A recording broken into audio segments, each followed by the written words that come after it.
मुझे एक विश्वनाथ प्रताप सिंह का एक कई बयान याद आता है जो उन्होंने कहा था जब प्रधानमंत्री बने। और विश्वनाथ प्रताप सिंह प्रधानमंत्री जब बने थे तो 40-42 साल हो चुके थे देश की आज़ादी के।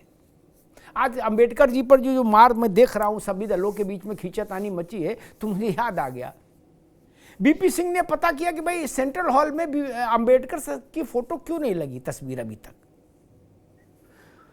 तो बताया गया कि साहब पहले कुछ लोगों ने कोशिश की, मेमोरेंडम वगैरह दिए, लेकिन उस वक्त की जो सरकार यानी कांग्रेस की जो सरकारें नहीं, उन्होंने कहा कि वहां जगह ही नहीं बची ना, दीवार पर जगह नहीं बची, पूरा सेंट्रल हॉल फुल हो गया, फोटो नहीं लग सकती अंबेडकर की। तो विश्वनाथ प्रताप सिंह ने कहा था दिल में जगह बनाओ, दीवार पर जगह बन जाएगी। और उसके बाद पहली बार भारत के संसद में भीमराव अंबेडकर का चित्र लगा। ये है हकीकत। खैर, मैं सुरेश जी आपसे बात शुरू करूंगा। आपकी पार्टी सबसे देर में क्यों जागी? एक, उसको जब ये लगा कि नहीं तो मेला लूटे ले रहे हैं दूसरे लोग, तो बहन जी का जगो चलो। और जब जागी भी तो जैसे राहुल गांधी, प्रियंका गांधी या खड़गे जी उतरे मैदान में, बहन जी क्यों नहीं उतरी? उनने सुरेश जी से कह दिया, बोले आप संघर्ष करो।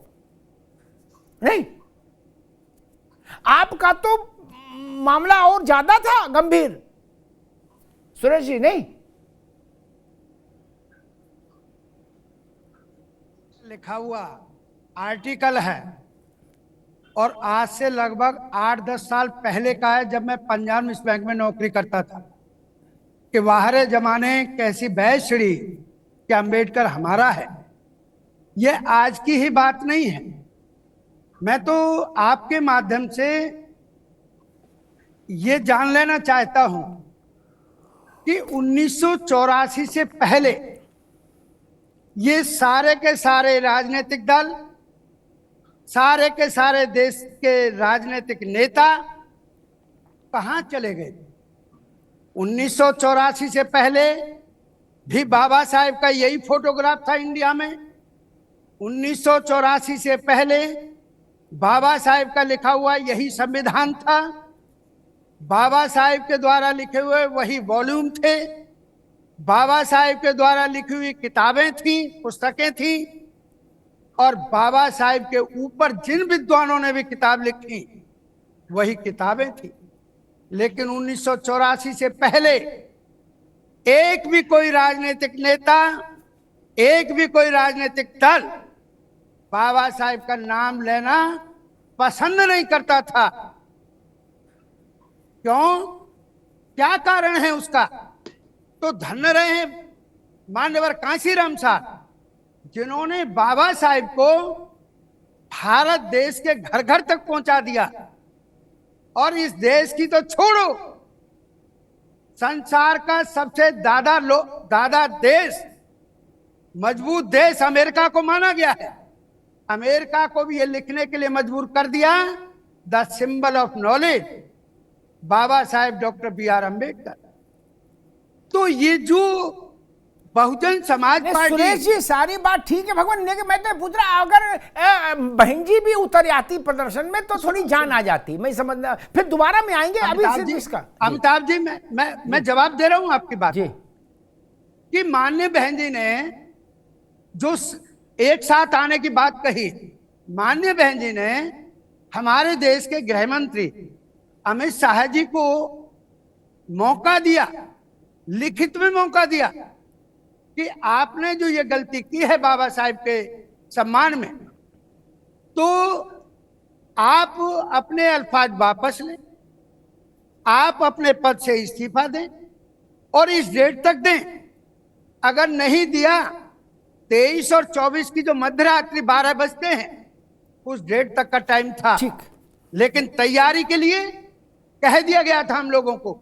जब ये काम नहीं हुआ तो बसपा ने जो अपना, माननीय बहन जी ने जो आदेश किए थे, अच्छा दूसरे माननीय बहन जी ठीक दिशा निर्देश नहीं दे रही है। ठीक है, दोबारा अगर मुझे भेज दिया, ठीक है, अभी रुकना होगा। मेरा मूल प्रश्न था, उसका उत्तर नहीं आया कि बहन जी खुद क्यों नहीं निकली। इतनी तो ठंडा भी है नहीं कि नहीं 4 कदम भी चल देती तो एक मैसेज जाता। खैर मूल प्रश्न था, बाकी तो सारी बात हमको पता ही है। जब मैं 72 साल का आदमी कर रहा हूं डेमोन्स्ट्रेशन, इसीलिए मैंने दिया है ना हाँ, तो बहन जी क्यों नहीं निकली? ठीक है, ठीक, वही सुरेश जी, अभी रुकना होगा। राज शर्मा जी, ये बाबा साहब की विरासत पर खींचतान मची है नहीं कि भाई पॉलिटिकल हिस्सेदारी किसकी ज्यादा हो जाए। मैं सुन रहा था आकाश आनंद ने कहा कि राहुल गांधी और प्रियंका गांधी नीली साड़ी और नीली टी शर्ट पहन के फैशन स्टेटमेंट दे रहे हैं। राज शर्मा जी, सबसे पहली बात तो ये कहता हूं कि आकाश आनंद जी ने क्या कहा, मैं उनके बयानों से इत्तेफाक नहीं रखता, लेकिन एक सलाह जरूर दे दूंगा कि उम्र का तकाजा होता है, हमें सोच के बोलना चाहिए और बोलकर नहीं सोचना चाहिए। और मैं आपको कह दूं कि बात यहाँ पे भीमराव अंबेडकर साहब की नहीं, बात यहाँ पे चाहे नेहरू जी हो, गांधी जी हो, पटेल साहब हो या अंबेडकर साहब हो, ये हमारे देश के एक ऐसे स्तंभ हैं जिनके सहारे ये देश टिका हुआ है। और ये हम इन्होंने जीते जी बेइज्जत किया। सुरेश जी एक मिनट, उनकी बात आएगा, फिर आएंगे आपके पास। जी सुरेश जी, राज साहब आपकी बात आएगी जी। थोड़ा अच्छा नहीं लगेगा आज मैं आपसे बहस करूं, और मैं आपसे बिल्कुल बहस नहीं करूं जी। आप सीनियर सिटीजन है, 72 ईयर ओल्ड जी, and you are talking like this. Bank officer, हाँ, और किसी चैनल में कर लेंगे ऐसी बहस। मेरा ये मानना है कि हमें यहाँ पे अमिताभ भैया, यहाँ पे ये नहीं है बताने की जरूरत होनी चाहिए, ना कहने की कि कौन किसके ऊपर, कौन किसको इसको अपना बता रहा है। अभी आपको शायद ध्यान नहीं होगा, अरे बहुत अत्याचार हो रहा है। कल केशव प्रसाद मौर्य साहब उत्तर प्रदेश के डिप्टी सीएम बरेली जिले में आए, उन्होंने फिर दोबारा स्टेटमेंट दिया। स्टेटमेंट था कि अखिलेश और भीमराव अंबेडकर साहब, भारत रत्न भीमराव अंबेडकर साहब दलितों के वंचितों के हितैषी नहीं थे। यह बयान केशव मौर्य जी ने दिया है कल। अरे आप इस बात को सोचिए ना, हम कितने भी बड़े नेता बन जाएं, अमिताभ दादा, हमें यह अधिकार नहीं है कि हम अपने पूर्वज भारत रत्न और उन नेताओं का। ठीक है, ठीक है, आपकी बात सिर माथे। एक छोटा सा सवाल है, फिर बाकी तो बहस दोबारा में सबको ले आएंगे, फिर और अखाड़ा सजेगा। अभी तो शुरुआत हो जाए, वार्म अप हो जाए। मेरा सिर्फ एक छोटा सवाल ये था कि बाकी सब में आपको लोड आ रहा था, सेंट्रल हॉल में फोटो लगाने में तो कोई लोड नहीं था क्या? यानी किन किन की लगाई, सबकी लगाई, लेकिन एक मेरा सवाल बड़ा स्पेसिफिक होता है और उसमें भागने की गुंजाइश कम रहती। मैं पूछ रहा हूं 40 साल आप हुकूमत कर गए, नेहरू जी से लेके इंदिरा जी तक, राजीव गांधी तक, और बाबा साहब की फोटो नहीं लगा पाए, क्यों? भारत रत्न तो छोड़ो, आप फोटो नहीं लगा पाए। क्या अंबेडकर विश्वनाथ प्रताप के प्रधानमंत्री बनने के बाद पैदा हुए? ऐसा तो गलत काम हुआ नहीं था। अंबेडकर का जितना योगदान था वो तो पहले से था। बेसिक सवाल जो मैंने बीपी सिंह को कोट किया, जो उन्होंने कहा था मुझसे कि हमने कहा पूजा क्यों नहीं लगा, तो बोले बताया गया जगह नहीं बची, तो हमने कहा कि दोस्त दिल में जगह पैदा करो। राज शर्मा जी, आपने जाने किन किन की फोटो लगा दी वहां? मेरा जवाब, पूरे नेहरू परिवार की फोटो लगा दी, लेकिन बाबा साहब के लिए जगह नहीं थी। राज भाई, बस सिर्फ इसका उत्तर, फिर मैं जोशी जी के पास चलूंगा। अगर किसी कारणवश, अगर किसी से कोई नियत गलत नहीं होगी, मान लो वो चूक हुई, वो ब्लंडर हुई, लीजिए मैं कह रहा हूं, अगर वो ब्लंडर हुई तो क्या वो ब्लंडर ये अधिकार देती है कि आने वाली संतानें भी क्या अंबेडकर साहब का अपमान करती रहेंगी? वो हो सकता है गलती हो गई हो सकता है। मैं कोई भारतीय जनता पार्टी का प्रवक्ता नहीं जो झूठ बोल जाऊं, लेकिन आप एक बात बताइए ना मुझे, गृह मंत्री तो बोले, अब तो उत्तर प्रदेश जैसे बड़े राज्य का उप मुख्यमंत्री भी कहे कि भारत रत्न प्राप्त भीमराव अंबेडकर साहब भी दलितों और वंचितों के हितैषी नहीं थे। ठीक है राज भाई, अभी रुकना होगा। ठीक, अभी रुकना होगा। जोशी जी के पास चलूंगा। जोशी जी को बधाई भी देनी है। जोशी जी को समाजवादी पार्टी ने राष्ट्रीय सचिव नामित किया है, इसलिए जोशी जी को बहुत बधाई। जोशी जी, मसला वही, आप 2 राष्ट्रीय दल हो गए, कांग्रेस भाजपा, और सपा और बसपा उत्तर प्रदेश के अखाड़े के पुराने प्लेयर क्षेत्रीय दल। लोकसभा के चुनाव में आपके पास नॉन जाटव दलित आया, इसका प्रमाण मिलता है। आपकी सीटें इसलिए आई ज्यादा। आपको लगा कि अंबेडकर वाला मसला है, बसपा भी अभी सुस्त है, इसमें तेज चाल चलो तो फिर मामला थोड़ा इधर खिंच जाएगा, और शायद इसीलिए बहन जी ने फिर ये इस स्टैंड लेने की स्थिति में उन्होंने अपने को लाके खड़ा किया कि भाई कांग्रेस और सपा, उन्होंने केवल कांग्रेस नहीं बोला, जहां बोला उन्होंने सपा को भी लपेटा कि कांग्रेस और सपा दलित विरोधी है, कांग्रेस और सपा अंबेडकर विरोधी हैं। जोशी जी। अमिताभ जी, आपने बड़े भाई के रूप में मुझे बधाई दी, लेकिन जिस तरह का सामाजिक और राजनीतिक जीवन मैं पिछले 30 वर्षों से ऊपर से जी रहा हूं, उसमें जो समाजवाद को मैं पढ़ के आया, उसमें एक ही बात मैं समझ पाया और उसी को मैं जीने का प्रयास करता हूं कि ये पद की उन्नति और अवनति कोई विषय नहीं है।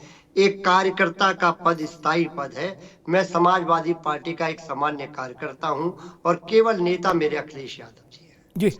इसी को मैं जीता हूं। पहला तो आपका बधाई का जवाब। दूसरा, मैं आपसे कहना चाहता हूं, आज आपका चैनल है, आप हैं, आप इसके सबसे बड़े पत्रकार हैं, तो आप अपनी नाव को कैसे चलाएं ये तय आपने करना है। आप अपने कर्तव्य को निभा रहे हैं उसको चलाकर। कांग्रेस को कैसे नाव चलानी है, भारतीय जनता पार्टी को कैसे नाव चलानी है, लेकिन जो समाजवादी पार्टी को नाव चलानी है, हमें तो इससे फर्क नहीं पड़ता कि कांग्रेस ने क्या किया और भारतीय जनता पार्टी ने क्या किया।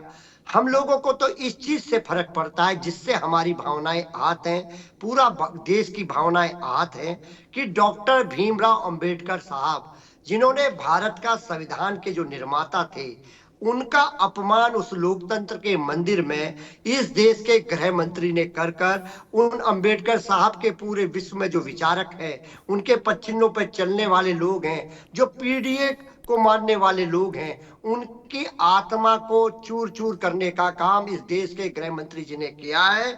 जब तक देश के गृह मंत्री माफी नहीं मांगेंगे पूरे देश से, अनुयायियों से, अंबेडकर साहब के बताए रास्ते पर चलने वाले को लोगों के से, तब तक हम लोग आंदोलित रहेंगे। पहला विषय। दूसरा विषय, तीसरा विषय मैं कहना चाहता हूं, हम लोग तो एक ही लड़ाई में उत्तर प्रदेश में व्यस्त हैं। पिछड़े दलित अल्पसंख्यक समाज पीडीए की लड़ाई को लड़े हैं, आशीर्वाद प्राप्त किया है, आगे और संघर्ष करेंगे।